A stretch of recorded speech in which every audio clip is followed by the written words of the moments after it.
We want to bring in Chief Legal Analyst Khalif Rhodes into this discussion. Khalif, first off, this comes as no surprise, right? Comes as no surprise. 2 seconds in. So 12 o'clock inauguration, 3 o'clock they're walking up the street during the presidential escort. Somewhere in between that time, Jack Smith was already looking to be fired. He moved before the former president said, I'm going to go ahead and step down anyway. But let's go back in time. November 2022, he's appointed by Merrick Garland. Kind of an under the radar appointment. No one's looking. Right. No one knows what's going on.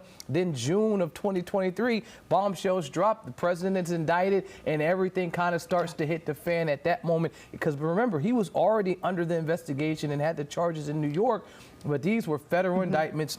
I mean, this was groundbreaking. You're talking about all those felony charges that were coming behind us. And so the whole world was watching. Then he hit him with another indictment in Florida. And so there were multiple cases that he was attempting to prosecute the president. But now that the president-elect is going to be in office and there's a standing tradition that they don't go after him, it makes sense that he winds down the cases.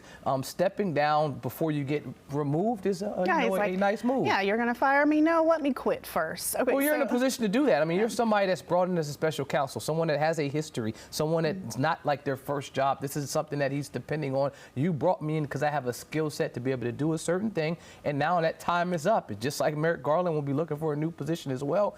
Anyone else that was brought in under his administration will probably be leaving. So, Khalif, of course, how does this impact Trump's remaining criminal cases, if at all? I think that it has no impact because regardless of if Jack Smith stayed or not, or even had the opportunity to stay, there would be no prosecution of the president-elect, at some point the president, during the time that he's in office. I mean, on the federal level, on the state level, the work that Jack Smith's team did, a lot of that work intertwined with the work that's happening in the case that happened in Georgia. And so Fani Willis and her team, a lot of the same allegations that were made, the calls to the state elected officials, all of the stuff that Jack Smith and his team was attempting to figure out what happened during that process, that information is still viable. It's still something that can be used. And so when he gives his report to Garland and tells him exactly what his team did, a lot of that information, you could guarantee that Fani Willis and her team will be looking and will be saying, hey, did we miss that? Did we get that? I mean, I'm assuming that they would be having some inner office type or inner agency working,